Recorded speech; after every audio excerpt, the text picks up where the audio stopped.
My name is Dorothy Gordon, and I'm 31 years old. For most of my 20s, I believed I was living the kind of love story people envied steady, loyal, built on years of shared dreams and quiet sacrifices. I thought I'd found my forever in Dave. We met in college. He was the charming, messy art major who lived like the world owed him inspiration, and I was the architecture student who color coded every notebook. He used to say I was the calm to his chaos. I believed him. I fell in love with his unpredictability, his laugh, his constant need to turn everything into something beautiful. Back then, I thought that was enough. After graduation, reality came fast. I landed a full-time job at a design firm while Dave tried to turn his photography hobby into a business. The freelance world wasn't kind. He'd spend hours chasing clients who ghosted him or rejected his work. I carried the rent, the bills, the groceries, telling myself it was temporary. Love required patience, right? When he lost a major client, I found him slumped on the couch, staring into space. I knelt beside him, cupping his face. "We'll figure it out. You're talented, Dave." I remember the way his eyes softened. "You always believe in me," he whispered. I did. Too much. Years passed like that. Me chasing stability, him chasing passion. I learned to cook because we couldn't afford takeout. I gave up trips with my friends because we needed to save for his new equipment. Every sacrifice felt like an investment in our future. I wanted him to have the life he dreamed of, and I thought that meant putting mine on hold. Then one day, everything I believed in cracked. It was a Thursday night. Dave had gone out for drinks with coworkers from the agency that had recently hired him. He said they were celebrating a successful campaign. I didn't think twice. He'd been distant lately, yes, but I trusted him. I stayed home finishing a floor plan revision on my laptop when I heard his laptop ping from the living room table. I wasn't snooping. The message popped up in plain sight. A group chat titled Agency After Dark. The screen lit up with the words that changed everything. Sleeping with her is fine. I just close my eyes and think of Margot Robbie. There was a string of laughing emojis from his friends, followed by one that said, "Damn Dave Savage." I stared at the screen, frozen. My breath caught somewhere between a gasp and a scream. Her. That was me. I didn't need context. I knew exactly who he meant. My husband, my partner, the man I'd believed in for 7 years, was mocking our intimacy, reducing me to a punchline. My hands trembled. For a full minute, I couldn't breathe. It wasn't just betrayal, it was humiliation. He wasn't just unfaithful in body, he was cruel in spirit. I closed the laptop, quietly afraid of what I might do if I didn't. My reflection in the black screen looked foreign pale, still eyes too wide. The apartment was silent except for the refrigerator hum, and that silence felt suffocating. I didn't cry right away. I just sat there staring at nothing, letting the weight of the words sink in. Sleeping with her is fine. Was that what I'd become? A habit, a convenience. That night, I went to bed alone. I lay stiff under the covers, staring at the ceiling. Every laugh, every kiss, every whispered "I love you," unraveling in my mind. He came home late, humming to himself, reeking of expensive perfume that wasn't mine. When he slid into bed, I didn't flinch. I just turned away. The next morning, over coffee, I asked casually, "Had fun last night?"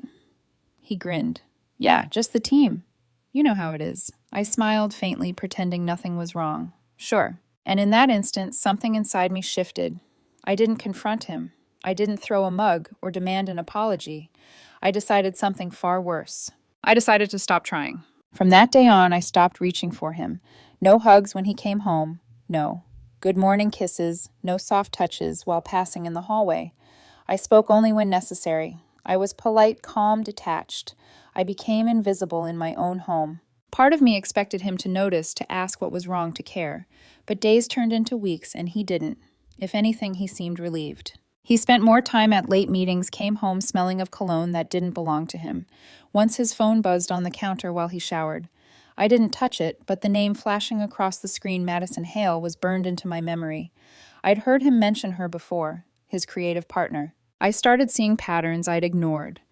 The secretive smiles, the messages he hid when I entered the room, the way he'd say, "You wouldn't understand," whenever I asked about work. Still, I said nothing. Instead, I began to change quietly. I returned to the gym after work. I started sketching again, something I hadn't done since college. I filled notebooks with messy lines and half-finished drawings. It was like rediscovering pieces of myself buried beneath years of compromise. He noticed the change but misread it completely. "You're different lately," he said one night, chewing absent-mindedly at dinner. "Am I?" I asked. "Yeah, distant." I smiled. "Maybe I finally learned to give you space." He laughed uneasy, then shrugged. "Fine by me." That was the thing about Dave, he mistook peace for surrender. As I washed the dishes that night, his words echoed in my head, "Fine by me." I realized he truly believed I would never leave, that I was too patient, too gentle, too forgiving. But patience can turn into strategy. 2 weeks later, when he forgot his phone on the nightstand, I didn't snoop. I didn't need to. I hired someone. A quiet call to a private investigator I found through a friend at work. It felt strange, clinical, like signing a contract with my own heartbreak. I handed over the necessary details, names, schedules, places. Then I waited. In the waiting, I discovered a strange calm. At work, I performed better than ever. My manager even commented on how focused I seemed. I smiled politely, thinking, focus comes easily when you stop crying at night. 3 days later, the investigator emailed me a folder. Photos, dates, receipts. Dave and Madison at a bar, laughing too closely. Madison's hand brushing his chest. Another photo, unmistakable, her entering his apartment building after midnight, his hand resting on the small of her back. I stared at the images, my pulse steady, my face blank. Proof. I had proof. No more guessing, no more giving him the benefit of the doubt. It was all real. And yet I didn't rage, I didn't even cry. The grief had passed, leaving only clarity. That night, when Dave came home humming as usual, I handed him a plate of dinner, smiled faintly, and asked, "Long day?" "Yeah," he said, kissing my forehead absent-mindedly. "Madison and I are pitching a new campaign. I'm sure it'll be great," I said softly.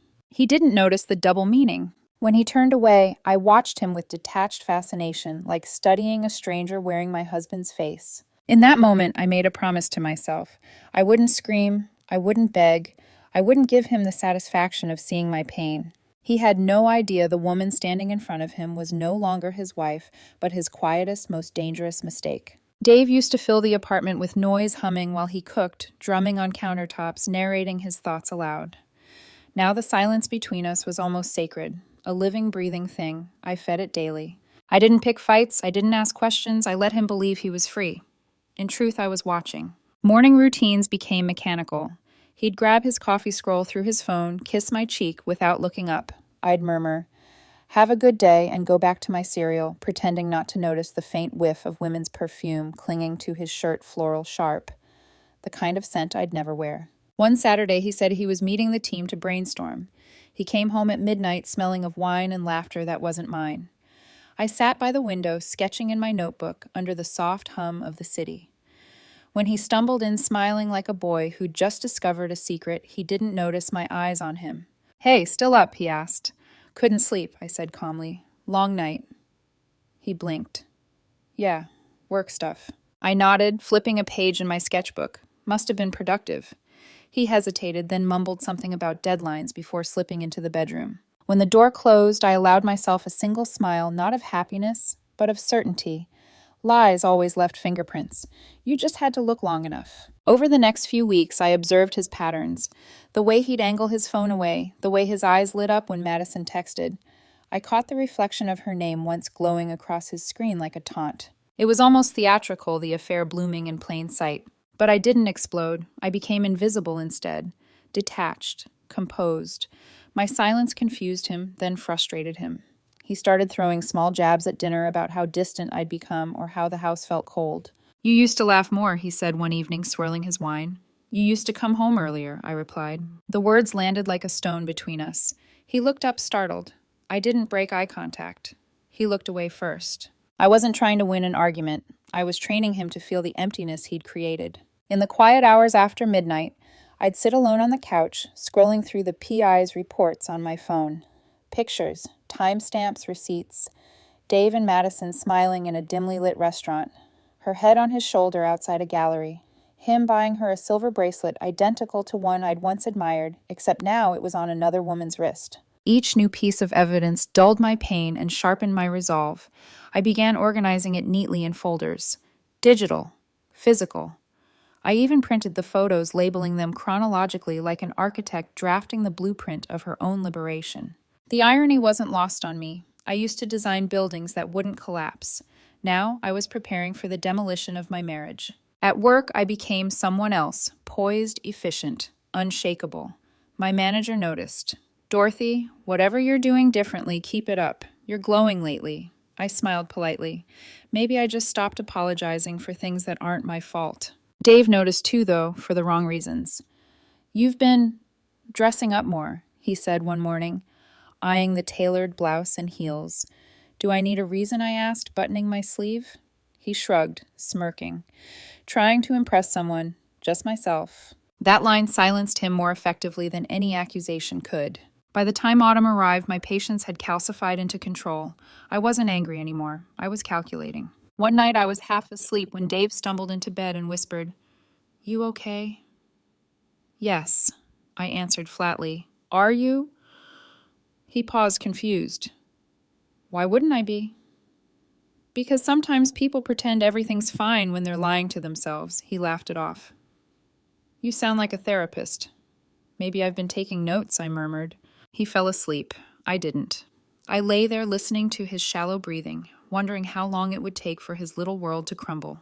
A week later, I found a hotel receipt in the pocket of his jeans while doing laundry. Room 508, Sunday night. The date matched one of Madison's tagged posts online, a blurry cocktail glass with the caption, "Best night ever." He was becoming careless. Good. That evening, I poured myself a glass of wine and called my lawyer, a woman named Felicity. I'd quietly met for coffee weeks before. She specialized in divorce settlements, particularly ones with infidelity clauses. "Still no confrontation?" Felicity asked. "Not yet," I said. "I'm just building the foundation." "Smart," she replied. "When you're ready, it'll all collapse cleanly." Collapse cleanly. The phrase lingered. That was exactly what I wanted. Dave, meanwhile, seemed almost giddy these days, humming again, wearing new shirts, texting late into the night. Once he caught me watching and smirked. "Don't look at me like that." "Like what?" "Like you're figuring me out." I smiled faintly. "Maybe I already have." He laughed, but there was unease in it. For the first time, I think he sensed it. The balance of power had shifted. He was still living under the illusion that I didn't know. But I did, and worse, I'd stopped caring. The first snow came early that year. I remember standing by the window, watching the city lights blur against the falling flakes. Dave texted that he'd be home late work dinner. I replied with a single word. "Okay." No more waiting, no more hoping, only preparation. When he finally stumbled in past midnight, cheeks flushed from alcohol and lipstick faintly smudged near his collar, I was already in bed, pretending to sleep. He stood in the doorway watching me, maybe expecting a question or a fight. I gave him nothing. That nothing scared him more than any scream could have. Because silence is not weakness. It's power dressed in patience. And mine was about to become lethal. By the time winter arrived, I could tell Dave felt untouchable. He'd grown careless, checking his phone in plain sight, whistling as he dressed for work events, coming home late, with that smug afterglow of someone who thought he'd fooled everyone. But what he didn't realize was that every careless move was a brick in the wall I was quietly building between us. We had become polite strangers living under one roof. We shared meals, but not conversations, beds, but not warmth. The sound of his laughter had become foreign, an echo from a past life. I still cooked dinner every night because habits die slower than love. He'd walk in, kiss the top of my head absently, and say, "You're amazing, Dorothy." I'd answer, "I know." He thought I was being playful. I wasn't. The night everything shifted again started innocently enough. He came home early, a rare surprise, carrying groceries. "Thought I'd cook tonight," he said brightly. "Let's do something different." For a moment, I almost believed the act. Almost. We ate by candlelight, wine glasses half full, jazz, humming softly from the speaker. It could have been romantic if not for the fact that he couldn't stop checking his phone every few minutes. I watched him type his thumbs dancing across the screen and asked gently, "New campaign." He looked up startled. "What?" "Oh yeah. Madison and I are finalizing ideas for the spring launch." Madison again. Always Madison. I sipped my wine eyes, never leaving his face. "You talk about her a lot." He grinned. "She's talented. You'd like her." Would I? Yeah, she's got that creative spark. Kind of reminds me of you when we first met. There it was, the casual insult wrapped in nostalgia. The version of me he remembered, the one who adored him, who believed stability was enough, was gone. But he didn't even notice. Later, as I was loading the dishwasher, he leaned against the counter. "You've been different lately." "How so?" I asked. He shrugged. "I don't know. More confident. Colder, too. Maybe confidence and warmth aren't the same thing," I said quietly. He frowned, like the thought had never occurred to him. I could tell my calm unnerved him. People like Dave feed on reactions, tears, anger, anything that proves they still matter. I gave him none of that. Just quiet control. The next morning, while he showered, I opened his jacket pocket. Another hotel receipt. Same room number, 508. Different date. I didn't even feel anger anymore. Just a dull, predictable ache, like déjà vu. When he came out, towel slung low on his hips, I handed him his coffee.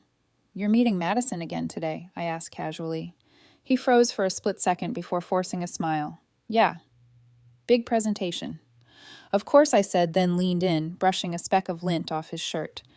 "Make sure you look your best." He hesitated, eyes narrowing slightly. "You're acting weird. Am I?" I tilted my head. Maybe I've just accepted things for what they are.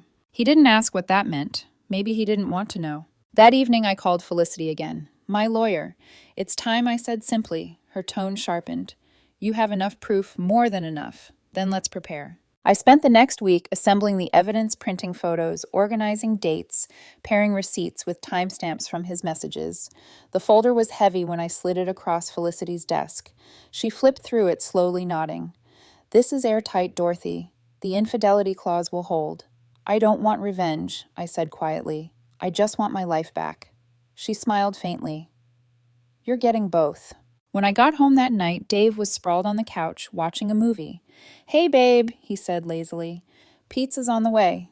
I sat beside him, studying his profile, the same face I used to trace with my fingers in the dark, now just a stranger's silhouette. "Dave," I said softly, "are you happy?" He blinked. "What with us? With life?" He laughed awkwardly. "You've been reading those therapy blogs again, huh?" "Just answer," I said, voice calm but steady. He sighed, running a hand through his hair. "I don't know, Dorothy. I guess I wish things were more exciting. Life feels predictable." "Predictable isn't the same as empty," I replied. He shrugged. "Maybe. But I miss when things felt spontaneous, alive, like when..." He smiled wistfully. "Like when we first met. You were fun then."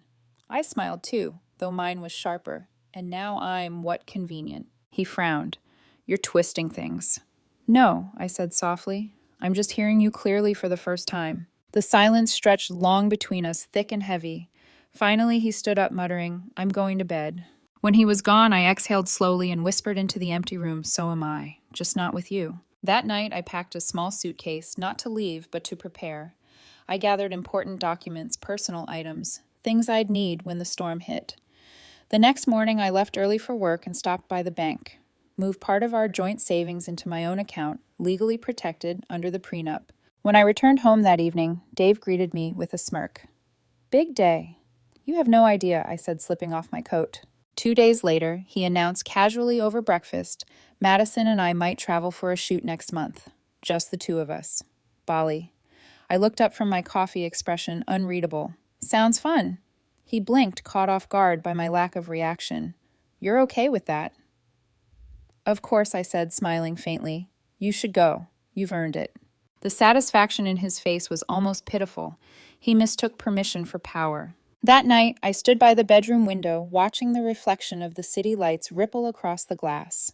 Behind me, Dave snored, softly oblivious. I whispered to the darkness, "Enjoy the freedom you think you have. You'll need it." Because in a matter of weeks, every illusion he'd built, every lie he'd told, would come crashing down around him. And when it did, I wouldn't raise my voice.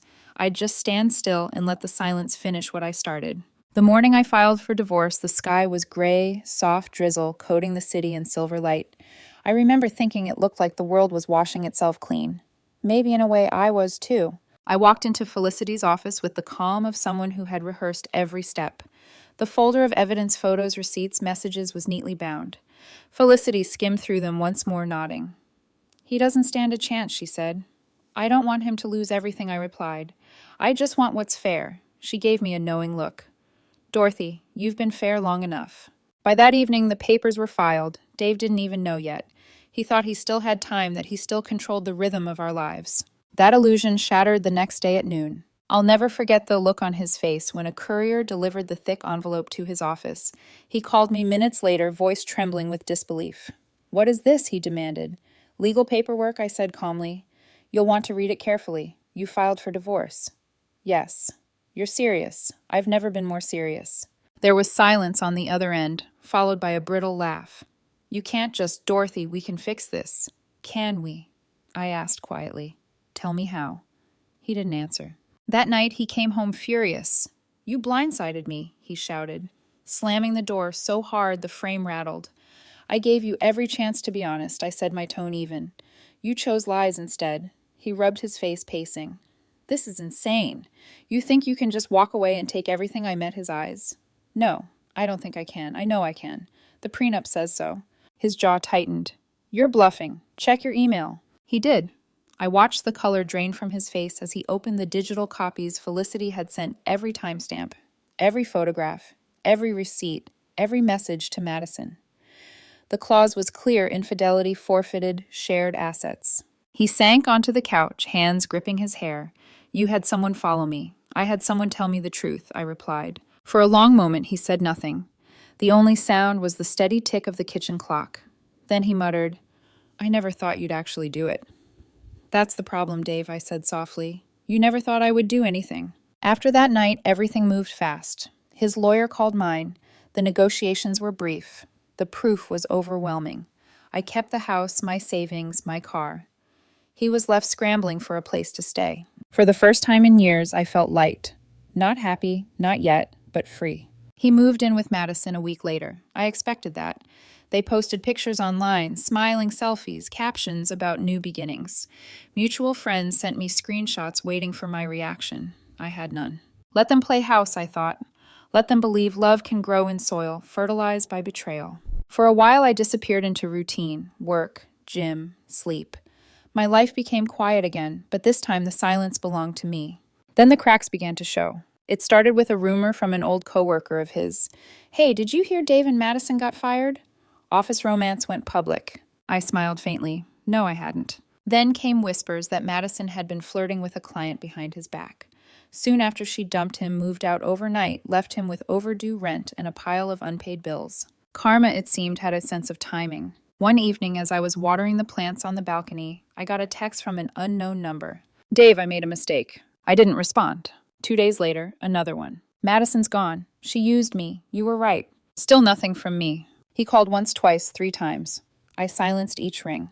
Eventually, he showed up at the building, waiting by the front gate like a ghost. I saw him through the intercom camera. Unkempt eyes, hollow rain dripping from his hair. When I stepped outside, he looked almost startled. Dorothy, he said hoarsely, can we talk? I folded my arms. About what us? Everything. I was an idiot. I ruined everything good in my life. I told you that months ago, I said. He took a step closer. I'm serious. I know I hurt you. But Madison, she's not who I thought she was. She's toxic, controlling. I see now what I had with you. You were real. I let out a soft laugh, not bitter, just tired. Dave, you don't get to rediscover love when your backup plan fails. Please, he said, voice breaking. I don't have anyone. That's because you treated everyone like they were replaceable. Rain started to fall again, light but steady. He stood there, soaked, desperate, reaching for something that no longer existed. I'm begging you, he whispered. Just help me. Let me in. We can fix this. I looked at him for a long time, then said gently, You can't rebuild a house that burned down using the same ashes. He stared speechless. I turned and went back inside. Behind the closed door, I exhaled shakily, not from sadness but relief. The version of me who would have pitied him was gone. I wasn't his caretaker anymore. Days passed, then weeks. The text dwindled, then stopped. Through the grapevine, I heard he'd moved back in with his parents. His photography studio had shut down. Most of his old friends stopped answering his calls. I didn't smile when I heard it. I didn't need to. Justice doesn't always roar, it settles quietly like dust after an explosion. One afternoon, Felicity invited me to lunch to celebrate the finalized divorce. You handled it better than most, she said, raising her glass. I learned the art of patience, I replied. Turns out silence was my sharpest weapon. That night, as I stood on the balcony watching the city glow beneath the rain, I thought of everything Dave had taken from me: trust, time, tenderness, and how I'd taken it all back without a single scream. He used to say I was too calm, too predictable. He was right. Predictable people are dangerous. You always know where to find them until you look and they're gone. And when I was gone, so was his power. It was almost poetic the way he returned exactly 1 year after the day I found that message. The same gray drizzle, the same heaviness in the air, like time had folded in on itself. I had just finished dinner when the doorbell rang. Through the peephole, I saw him. Dave. His clothes were soaked through, his once carefully styled hair, now flat and dripping. His eyes, though they weren't the same. They looked haunted. For a second, I thought of not opening the door, but something in me wanted closure, not revenge, not pity, just the quiet ending to a chapter I'd already outgrown. I cracked the door, the chain still on. What do you want, Dave? He swallowed rainwater streaking down his jaw. To talk. Please. Just 5 minutes. 5 minutes won't fix a year of betrayal. He winced, hands trembling slightly. I deserve that. But please, Dorothy, I've hit bottom. I can't sleep. I keep thinking about what I did to you. I studied him for a long moment, then unlatched the chain and opened the door just enough for him to step inside. He hesitated, wiping his shoes on the mat like a guilty child. The apartment hadn't changed much, but it looked different because I was different. Softer lighting, fresh flowers, new art on the walls. My space finally mine. He looked around as if walking through a museum of memories he didn't belong to anymore. You've redecorated, he murmured. I cleaned out what didn't serve me, I said. That includes people. He flinched but nodded. I deserve that too. For a moment, the only sound was the rain against the windows. Then he spoke voice-breaking Madison. She wasn't what I thought. She was jealous, controlling. She wanted everything to be about her. When the affair went public, we both got fired. She blamed me. I held up a hand. Stop. I don't need the postmortem of your choices. He looked up, eyes wet. Dorothy. I know sorry doesn't fix anything, but I am. Truly. You were the only one who ever believed in me. You saw the best version of me, and I destroyed that. I don't know how to live with what I did. There was a time when those words would have broken me. Now they just echoed softly hollow, like rain on an empty street. Dave, I said quietly, I spent years thinking if I just loved harder, you'd finally see me. You didn't. You saw convenience, comfort, stability, and you called it boring. He looked down. I was stupid. You were cruel, I corrected gently. There's a difference.